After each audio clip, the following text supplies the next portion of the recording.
Good morning, everyone. Welcome to the Canopy Cafe on Friday, May 8th. My name is Linda Bates, and I'm the Senior Director of Operations for Canopy here in Kentucky.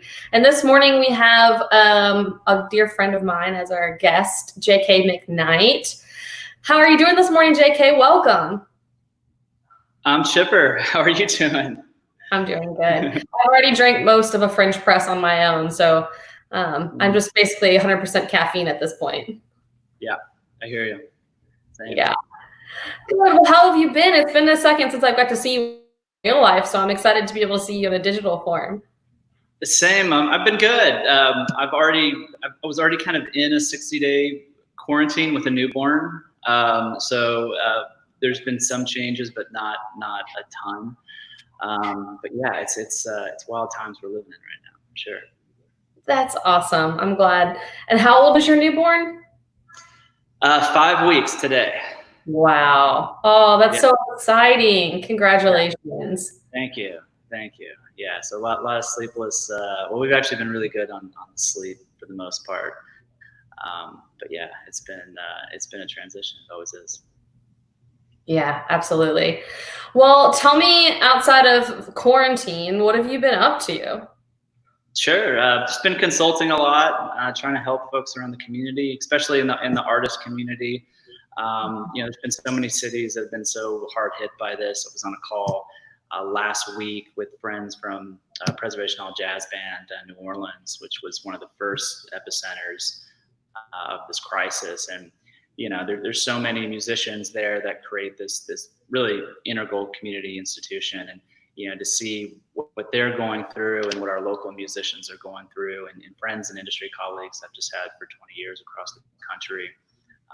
It's tough. It's tough. It's unprecedented.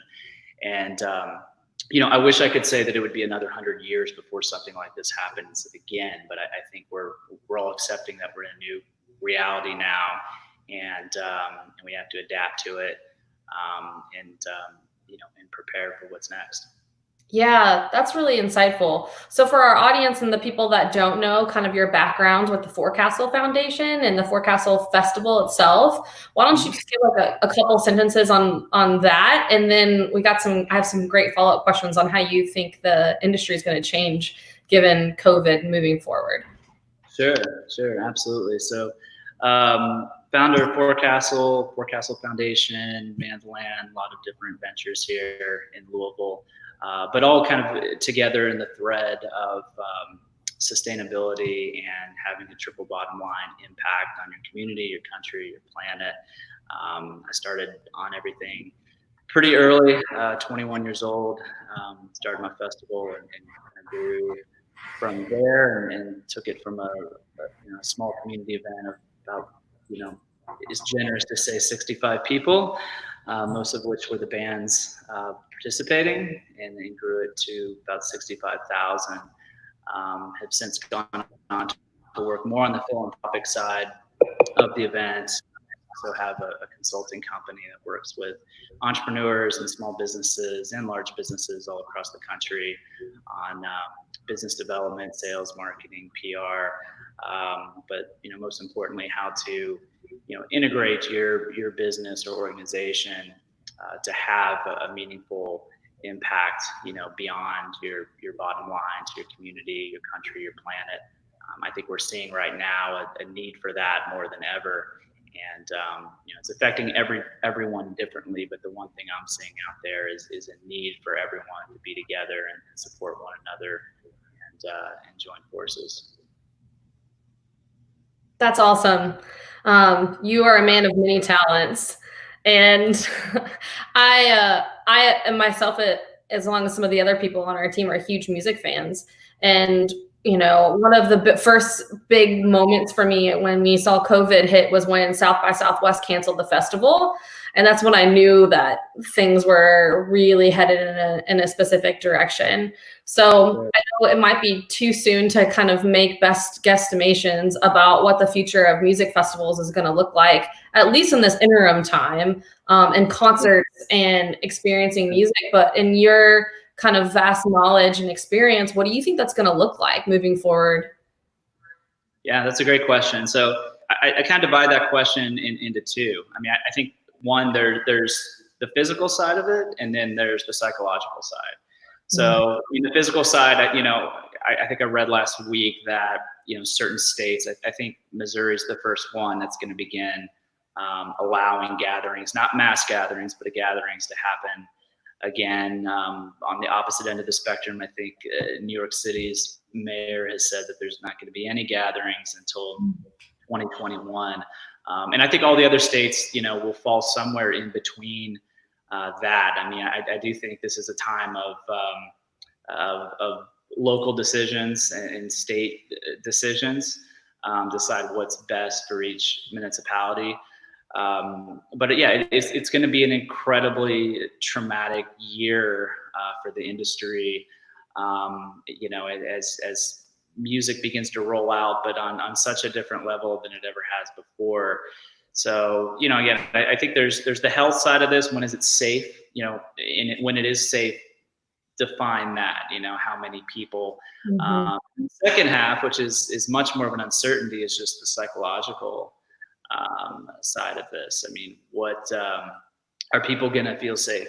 Being in crowds and being in mass gatherings. Will people bounce back real quickly once they've kind of gone to one, or is that going to take a longer trajectory? I mean, I don't think we know those answers. I think one is way more certain than the other, but there's definitely a duality there between the physical health side of it and then the mental, psychological side. Yeah, I think you're right. And I'm kind of remembering a conversation that we had a couple years ago when I was still working for Google Fiber, and you and I were imagining a new way of experiencing concerts and bringing in AI and VR.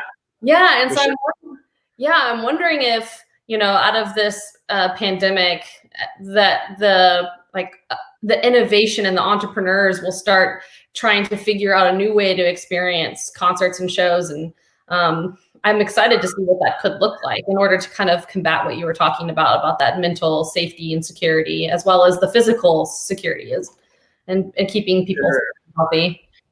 Yeah, I mean, the idea of virtual concerts has been around for a long time, for years and years. But I think now it's getting pushed, much more to the forefront. It's obviously not the same. I was reading a piece the other day as having a newborn about the oxytocin, like what transpires between a newborn and a father and mother when they're close together. And, it's the same thing when you're in a large group, I mean, it's magic. I mean, what we produce at festivals, and, the idea is to create this memorable, world-class, one-of-a-kind catharsis, for everybody on site. And I could tell you from having been in that business for 20 years and recently out of it that it's very real, it's very visceral, it's very viral, and it's very unescapable. So I just don't think you're never going to replace that with a digital experience. Now, I do see a lot of people, getting together in small groups, 10, 15, 20, 25, and, streaming, doing like archival best moments footage and having parties and stuff around that. And I think that's totally fun, but it's not the same as the live experience. And I don't think anything will ever replace that. I believe that. Yeah, there's something about being in person and feeling the energy, as woo-woo as that can sound to some people. It's just, there's no replacing the magic of being together and what that creates. I'll switch gears and talk a little bit about Man of the Land, and your work that you've been doing there and some of the entrepreneurs that you've been working with and the businesses that you've been supporting. Would you mind sharing that with our viewers? Yeah, I'd love to. So I have a whole plethora of consulting clients across the board, from nonprofit to data technology, to lifestyle products and food and beverage as well. So everyone's been affected. There's been no one that has that is gliding through this by any means. Off the top of my head, I think to a nonprofit in Eastern Kentucky who's had to put all their time and energy towards raising emergency funding to support their grantee partners. Think about a data-driven decision-making company in town who's had to, fast-track e-commerce platforms for local and small businesses. Everyone's having to adapt, and everyone, I think, is having to adapt digitally. And that wheel has always, that snowball has already been building for years and years and years, and now it's just exponentially rolling down, running down the hill at 1,000,000 miles an hour versus a much, lighter cadence before. But everyone's had to be nimble and pivot, which some organizations are more apt at doing than others. I think this is more difficult for the larger organizations and larger companies than it is for the smaller ones. A lot of the smaller ones, especially the ones that are run by young people, which is who I work predominantly with, are already, they've been brought up in a digital culture. It's second nature to them. They're able to move very quickly, whereas some of the larger institutions that we have that are more bureaucratic and decision making is more at a glacial kind of space. They're the ones that I see really struggling during this, because they're not set up to move very quickly. And in times like these, you have to move quickly. I remember, I think in 48 hours, this amazing group I work with, Untitled firm, we pumped out a program for Ed Lee's initiative, which is amazing in helping service workers all across the country. But we did that in 48 hours. I think a lot of companies would take weeks maybe to get that going. So you got to be quick, you got to be nimble, and even if you are a bigger company, you need to think like a small company. Conversely, if you're a small company, a lot of times you need to think like a bigger company in terms of structure and process and best practices. That's really insightful. The Entitled gentlemen are phenomenal. At Canopy, we've had some great meetings with them, and I'm so impressed by the work that they've done. But to what you were saying, pivot is the name of the game right now. You have to be nimble, you have to be quick, you have to figure out what assets you have, what you can leverage, and make some fast decisions. Where do you think the opportunity is right now? So you kind of sit in this wonderful space of having so much experience and knowledge, and you're watching entrepreneurs and working with so many different types of businesses. So from your vantage point, like, what do you think the opportunity is for businesses, nonprofits, startup entrepreneurs, just absolutely. Yeah, I think it's twofold. I think it's to innovate and integrate. I think it's to innovate your company more fully into the digital space, and through that, be able to reach, attract, and integrate a larger audience to your product or service. To me, it as I said about the snowball effect of the digital age here. I mean, this is something that is not new. It's been it's been there now, but now the difference is people are being forced into it now versus before, where they could kind of take their time on it. Now they can't. So those are the two themes that come to me. Innovate more fully into the digital realm, and then integrate the digital side to your advantage to be able to really isolate your target audience, which is much more now than your own backyard. Even small businesses need to think globally about their customer base and who they can reach and how they can attract them and bring them into their fold. I mean, everybody, no matter who they are, wants an authentic, high quality product or service. And even for people in the service industry, I think there's ways to bring that into the digital space. Yeah, love that. We have a question coming in that says, how is the pandemic affecting your environmental work? Sure. I mean, pretty big. So speaking putting my Forecastle Foundation hat on for a minute, I mean, obviously that was a huge, fundraiser for the foundation. I mean, I think I've engineered probably 23 revenue streams throughout the festival site that funnel back to the foundation, both seen and unseen. So 3 revenue streams. Wow. Yeah. It's real, and so much of that is a lot of it's on the festival and what it's done to support the foundation, but a lot of it's on the brands that we've integrated into the environment. I think that goes directly to the Canopy mission. I mean, for so long I got to be the gatekeeper there, and allow brands in that meet our values and that believed in the mission of Forecastle, which is a party with a purpose and a triple bottom line, and giving back to amazing organizations locally, through the state, through the country, and all through the planet. So we've been in the theme of innovation and integration. We've been trying to think of what can we do virtually, especially the weekend of the festival. I think that's something we're talking a lot about now, about how to engage an audience, all over the country, 49 states, 2,400 cities that come in. How do we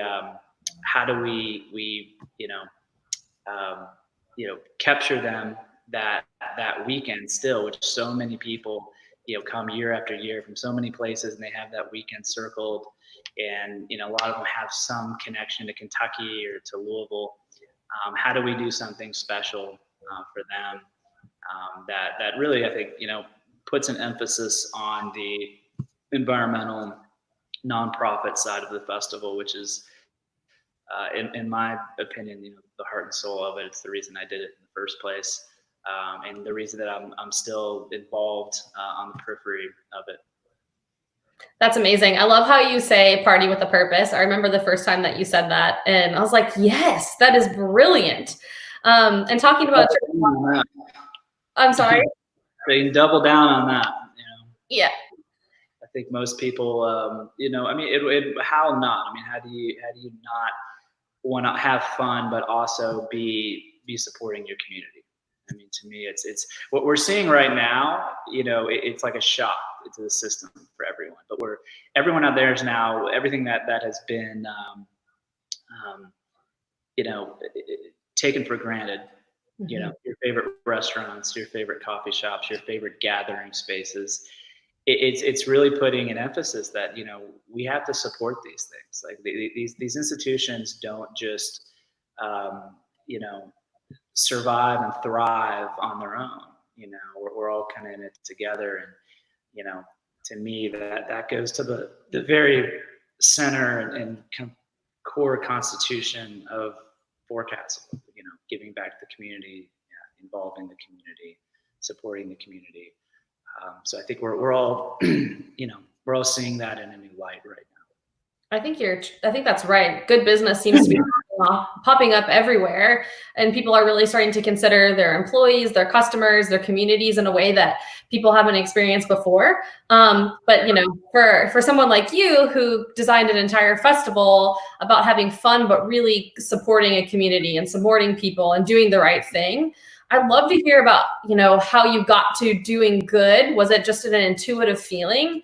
I've met your mom, so I know that some of it came from your family and the way that you were raised, but tell me about how you kind of figured out that not only you can do good, but you can also make a profit by doing it. Sure. Can I get philosophical on you for a minute? Of course. So, something the pandemic has made me realize, and also just my readings and teachings, and I've been thinking a lot about purpose lately, and I've been thinking about how, at least in Western society, if you look at life as kind of this, let's say this pizza pie, this, with 12 slices, we automatically kind of weight, I feel like, our purpose towards achievement, accomplishment, wealth, status, materialism, et cetera, et cetera. I would argue most people probably do like 75% of that pie. I think now what we're seeing is that no, there's actually a lot more slices in that pie than just one.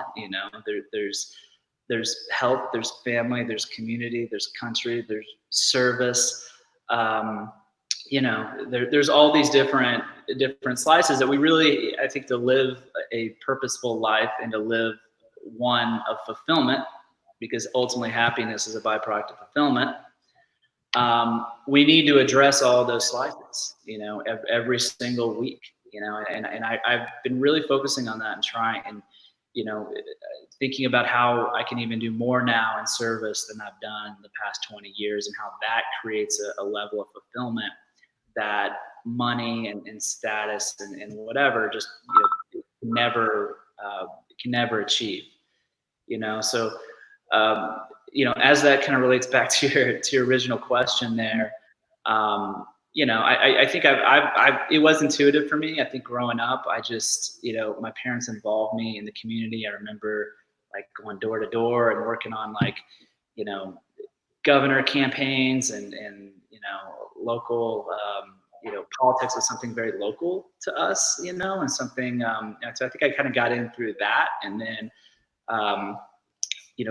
just being kind of a highly sensitive Aquarius, I was just always drawn to environmental concerns. So, the big kind of watershed moment for me when I was 12 years old, I was reading a National Geographic article on deforestation in Brazil and Paraguay and Argentina, and it was just very. I still remember it like it was yesterday, and I was very emotionally impacted by it, and I just naturally wanted to do something immediately.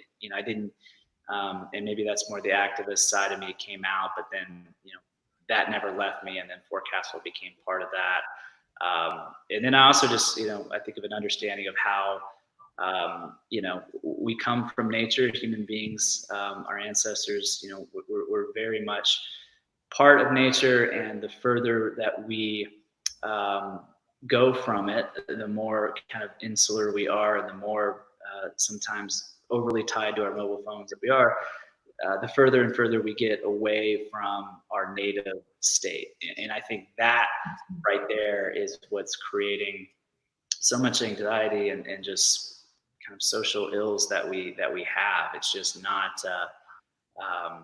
I think it's not living kind of the purposeful, prioritized life that we should be having, because we're not taking the full pie, so to speak, into our daily decision making. Yeah. Does that make any sense? Yeah. Sorry, this is coming recently, so I'm still trying to kind of like put it into context. But I'm big right now into purpose. I think it's the number one thing for everyone, especially in times like these. What is your purpose? Why are you on this planet? What are the tools you have that no one has? We're all unique. There's no two people that are exactly alike. What do you bring to the world that nobody else can? Yeah, purpose is so important, and it's what drives us to do things. And it's hard to find purpose, like what your purpose is. And so if you're someone out there that doesn't really know, I think just keep exploring and keep digging in. And I love what you talked about the pie, and realizing that there's so many parts of each of us as humans. And we need to learn to bring our whole selves to our experience, whether it be in our families, whether it be in our work, whether it be in our passions, projects. And I think when we can start being brave and showing up in that way, that's usually when we find purpose, if we're still looking for it. But here on Canopy's show, we've been asking people, like, how do you define good business? And we've talked a lot about kind of how that happened for you and how you got there. But if you had to define it, how would you define good business? Sure. I mean, I would define it as businesses that purposefully design and adopt a meaningful triple bottom line into their core business model and strategies. I've seen it. I believe it. I'm seeing it now. I'm seeing some of the largest companies in the world move massive amounts of marketing dollars into philanthropic budgets for the very first time. I'm seeing, a lot of Fortune 500 companies putting boots on the ground in markets, specifically as community ambassadors. It's very much wild, wild west in that realm. But I think the companies that are doing it are doing it right, and they're going to reap massive rewards by it, because it comes down to, like, how do you build brand equity? Okay, like how do you build loyalty, brand equity? And I mean, think of like right now, I feel like brands who have been maybe in the lifestyle sector that think about sponsoring. We used to sponsor festivals and community events and whatever. Like, sponsor people. Help someone find a job. Build brand equity. Help someone find a job right now.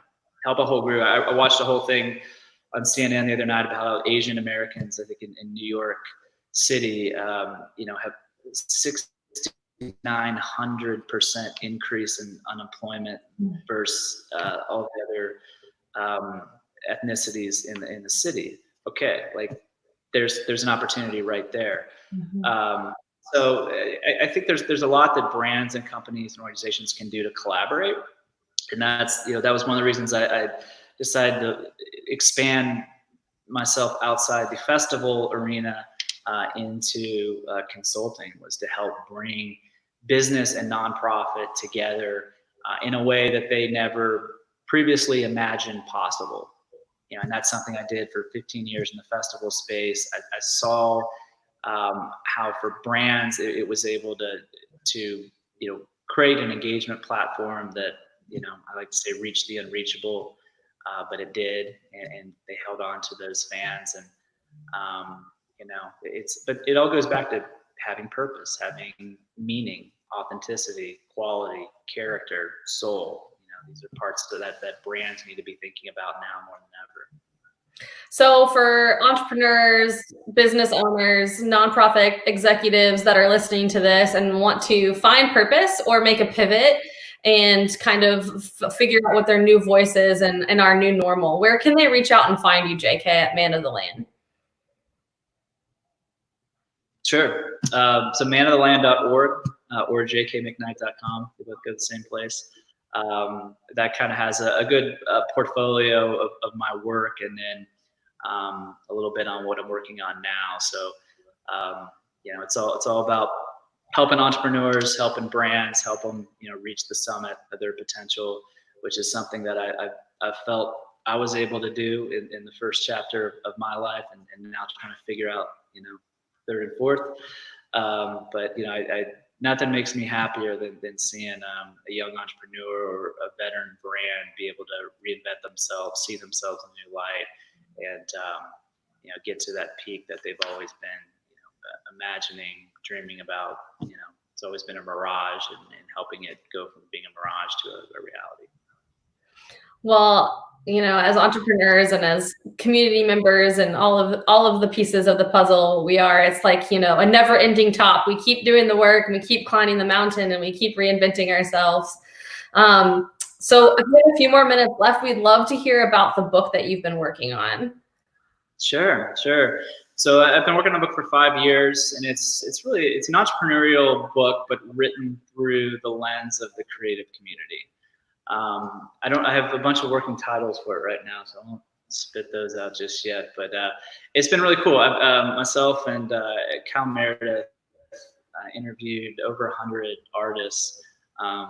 It kind of, looking at the artist list, kind of looks like the ultimate Forecastle lineup when I've been checking it out lately. But it's been about how do we easier way to say it. When I started out in the industry, there was no roadmap. There was no. I dropped out of college my sophomore year, was going a pre-med route, pretty heavy, and just crashed through the human normalcy highway, I say, barricade, and just kind of went out in the woods and cut in my machete, and then found the mountain I wanted to climb in the music industry.